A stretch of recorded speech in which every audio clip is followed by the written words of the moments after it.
ผ่านไปอีกวันในชีวิตคนอย่างฉันและหน้าที่การงานที่ดูแข็งขัน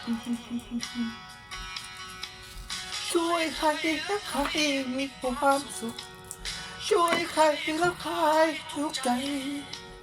แต่ฉันเองที่ขยันเกินไปจนลืมว่ามีใครบางหนึ่งที่เขาต้องการเวลามีเพียงใครคนหนึ่งที่เขาแค่รอเวลากลับมาเพื่อกินข้าวเย็นกับเขาเพื่อโอบกอดเขาบางวางเวลา